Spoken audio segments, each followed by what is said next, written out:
The Square Ball Podcast. Hello, welcome to the show. Dan, Michael, Moscow, bringing you heroes and villains, where we pick the good and the bad of the last 7 days. It's brought to you by Levi Solicitors. 10% off your legal fees, levisolicitors.co.uk/the Square Ball. Let's pick our heroes and villains now then. First, the Ken Bates Villain of the Week Awards. Go for it. Who have we got? FIFA. And whoever they took the money from for Qatar. Well, they took money from Qatar. The sponsors. Is what they did. They took the money. They took the money from Qatar, and now Qatar have got a World Cup, and everything has to move around it, and it shouldn't. We should just not bother with it. And a lot of people died. That true. While putting it on. Yeah. Which isn't. You don't have to do it that way. Well, that should have been part of the bidding process. Is that FIFA should ask: is anyone going to have to die if we have a tournament there? And when they said yes, probably thousands of people, they should have gone, oh well. Well, this other bid, they reckon they can build the stadiums without killing anybody. In fact, some of them have already got stadiums built. Would you believe? It would be in some ways a lot more efficient to just have it in place with stadiums there. So, and how do you feel about the old homosexuality? Is that still illegal? Is it right? We'll let you put a flag up. Oh, okay. Yeah, there you go. Problem solved. So, that kind of balances out all the dead workers, doesn't it? Fixes everything. That. Put up what a flag. Mess. Good. Anyway, I'm sure we'll be watching it with interest this time next year. We'll watch it with interest, but also with disgust. Steve Morrison needs a nomination. Speaking of watching with interest and also disgust. Yeah, because he's been cast back into our consciousness, hasn't it? I mean, to the extent that we're doing an episode about him over on the Extra Ball. So, we've been sucked into the hype machine, the Morrison hype machine. I've not watched it yet, but I will ahead of the more comprehensive slagging off of Steve Morrison. But he's done a TIFO football podcast where he's trying to reinvent himself, it seems to me, as rather than being like a thick Millwall striker. He's trying to invent himself as a student of the game now, I think. He's grown his hair again because I think the skinhead look was a bit too South London. So he's got rid of that and he's trying to be like, oh yeah, it's all about the mentality of the game and stuff. So I imagine it's all just stuff he's repeating. Is this like when Madonna always does like a reinvention of herself? I've not seen him in a conical bra yet, but maybe it's come. Are you prepared to? I'd rather see him in a conical bra than a Leeds shirt. Fair enough. I watched about 3 minutes of that TIFO thing with him, and most of those 3 minutes were taken up with the two TIFO fellas asking him this like really complicated, multifaceted question where they were kind of building on each other's points, going on. Maybe as you answer that question, maybe you could include some comments about this and and also align the include this, and then it cuts to Morrison. It's gone out. The boss used to we do a lot of work in training. I don't know what we're on about. Don't know what the rest of the hour's like, but an hour from Steve Morrison. I think it's about an hour and a half. It's absolutely ridiculous. And of all the people, I don't know how that even comes about. Like, if you're going to sit down and have a tactical chat with somebody for an hour and a half, who should we talk to? Hasn't Steve Morrison's agent been in touch with us before to ask if we want him as a guest on the podcast? That might be the case, yeah. Yes, I don't think they've not listened they'd really paid attention to what we'd been saying about their clients. Shall we? It's like, should we maybe give him a go now after we release the LUFC Bastards episode? There is that concept of a right to reply, isn't there? But I think maybe that episode will be more of a reply, our right to reply to him stinking up our football club for 5 years or however long he was here. He never had a problem with self-confidence, did he? In fairness, Morrison, he never saw fit to apologise for the fact he scored like no goals for us. Well, that's a lie. I got one that season. To quote him. Well, no, that was his. I'm preempting everything that's going to be on the Extra Ball, but when he finally scored a goal for us, and the interview said, "Oh, it must feel good to score a goal. You haven't scored for 2 seasons." Well, that's a lie. And he meant because he'd scored on loan at Millwall. And the interview was like, okay, we haven't scored at Leeds for 2 seasons. And that was him all over, as if a goal he'd scored at Millwall negated the fact that he hadn't scored for Leeds for however long. And it was just, that was him. Well, I have scored, actually. It's like, well, what good did that do us?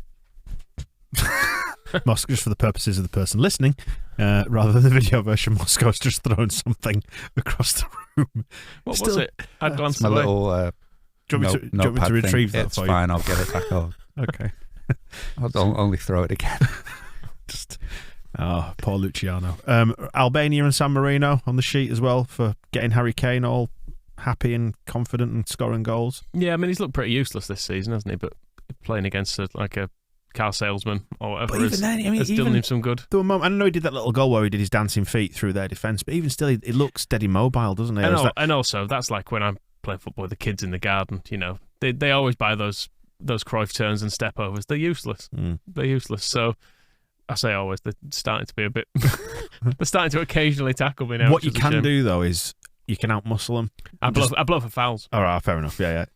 You're the weasel way. You can just shove them to the ground as well. Yeah, that's another way. That also works. Nobody hurt him either. He just wanted like an ankle knock that will put him out the weekend. Although I suppose, Lucas Moura might be better. So that's the problem with Spurs, have good players to replace their good players. But yeah, it would have been helpful if they could have just been, and it would have given everybody something to talk about as well, because there wasn't really anything to say about the San Marino game or a lot of pundits just drawing an absolute blank, whereas Harry Kane limping off would have been a headline and a discussion point, and everybody could have dwelt on that for ages instead of Harry Maguire wandering around going, so it's... What was Maguire doing? Nobody knows. He went fingers, then cupping, hands, cupping. I want to hear, I don't want to hear. No. Yeah. And also, it's England fans now. It's Man United fans you're annoyed with. Don't ever go... Or is it the criticism of him in the press? Is that what he's responding to? I don't think he knows. We had this when Bamford celebrated that goal by putting his hands over his ears, and it wasn't against Reading when it was like a really exciting comeback. Or was it Millwall? And everybody was really happy, and then we looked at Bamford and he was doing this, and we're like, you're ruining it. I know people have been horrible about you online and stuff, but here, just celebrate the goal, and that's all fine. And at least in Bamford's case, I think it was a tap-in, but it was like, a competitive championship game that was going on, so you could almost understand Chris Wood as well. Chris Wood wasn't too bad because it was a sort of quite a bad overhead kick, and I think it was a late match winner, and he was at least... I think it was an equaliser, Chris Wood's one. It was important. Yeah, it was like a turning point in the form. And at least it was hand to his ear, which you can interpret as, I want to hear you singing my name now, which is fine. But there's something very ignorant about this business, particularly when, and I think the thing in Bamford's case was he never ever got any grief in the ground during games, did he? So it was all very strange. And certainly Harry Maguire, there was nobody, England fans, in a game against who we were playing? Albania. But it was a bunch of kids, wasn't it? Because it was Friday night. There was nothing happening there for him to really respond to. And it's not an answer to his critics, because scoring against Albania in no way makes up for the absolute mess that he's been for his club all season. Yeah, the criticism has been that he's not good enough to play for a title-challenging Premier League team. But I can do it against Albania. Now what you're saying, eh? It's like, yeah. Maybe a move to the League One and you might do all right. Is that the point you're making? In what's been quite a quiet week, then, do we want to preemptively nominate? I was going to give the Colombian bastard who's going to kick Rafinha. No, that's already happened. Sorry, the Argentinian bastard who's going to kick Rafinha. Can do, yeah. Who's left back for them now? Is it still Heinze or Sorin? He was their left back for a while, wasn't he, in the 90s? That'll do. I was going to on Rafinha, actually. I was going to nominate the Daily Mirror because they were again linking him with the move to Liverpool. I saw in January a dreadful fan account Photoshop of him in Liverpool's kit. Do you remember when you could be linked with a player and you just had to imagine them playing for your team in your head? Yeah. You didn't have to see a Photoshop picture of them. Mm-hmm. Every single YouTube video does it now. When you deep fakes, people are being, well, it's not even that. It's just MS Paint generally. Often they don't even look very good, but it's like, oh look, and here he is. Here's what Dan James would look like in a Leeds shirt. It's like, yeah, I can kind of imagine. Like, it's fine. I don't need to see. I've got a Photoshop in my mind that lets me do that. I did quite enjoy the one of Neil Warnock mocked up as the new Scum manager. That was quite good though. I did miss that. Yeah, so yeah, yin and yang and all that. Is that everybody in terms of villainy nominations? I think so. Quiet week, international week and all that, so who's having it? I mean, FIFA's largesse has resulted in the deaths of lots of people. I mean, but Steve Morrison is also on the list. But Steve Morrison is there. Steve Morrison, isn't it? So should we go to Steve? Yeah, congratulations, Steve, just for entering into our consciousness again, I guess. Forcing us to do a show about him. Yeah, exactly. Right, on to the Gaetano Berardi Hero of the Week Award nominations, please. This is much happier stuff to talk about. Oh, Gjanni. And Ilan. What a lovely pair. I think Ilan is the one who's actually getting the nomination for saying, Mon Bébé. Which And meowing at him. I listened to it so many times, that Everyone little seems clip. to be obsessed with the Mon Bébé part. He meows at the start. And that's, everybody seems to think, oh, that's just normal. But calling him baby. It's just a nice little clip. Where are they going as well? Because from the Mon Bébé clip, it looks like they're getting a lift together, as if he's going, come up to my room. We'll have a better chat away from these guys. Have they maybe met up in, I don't know, in Dubai or something like that? It's in Macedonia, I guess. France under-21s were playing Macedonia. Oh, okay. So I guess they're in, whether or not they're staying in the same hotel as the Macedonia first team or what. Maybe so, yeah. Or maybe, he's just got on the Instagram and sent him a message saying, hey, Gjanni, I'm in town. Mon Bébé, you want to hang out? I'll come and give your head a kiss. Sniff your hair. Yeah. I mean, you wouldn't turn it down, would you? Who's added the details about Gjanni's outfit? Because who do you think? Well, I think it's you, isn't it? It is me, of course. Go on. So he's wearing essentially what looks like sort of checked chef's trousers, but they're obviously some sort of fancy designer brand. Go on then. How much?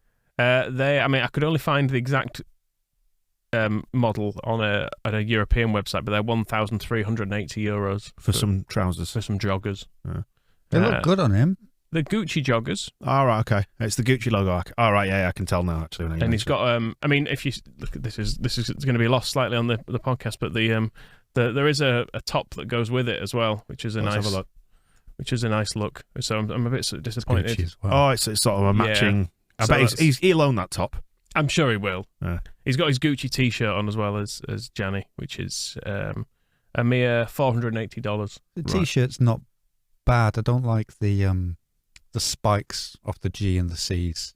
I think if you took them off, it's just like the Gucci lettering, and the colours are quite nice, like an old retro Italy. A £2,000 leisure wear outfit. Whereas Ilan just he's wearing the one that's been provided by Nike. Free tracksuit, yeah, which is good. We saw Ilan's holiday, didn't we? People were pointing out you can stay there for €60 a night or something. Yeah, he went glamping, didn't he? Yeah, which I quite like about him. He strikes me as a laid back sort of bloke. Speaking of laid back blokes, Mark Viduka, he can have a nomination. Well, he was laid back some of the time, and he wasn't getting sent off being a psychopath, which he occasionally did. He went from he did have a switch, didn't he, Viduka, where he'd go from destroying Nikos Dabizas to looking like he was the calmest man in the world. But yeah, he's in the Sports Australia Hall of Fame. Oh, good. Which is nice. Well deserved. Great. He does deserve that. Incredibly good player, Mark Viduka. Well overdue, as Rob Conlon has written on our blog, that he was eligible for this in 2013.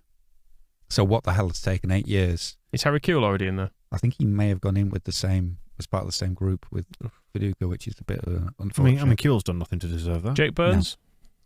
He's still waiting for his shout out, but also Rob wrote about there's a couple of goals in the compilation video.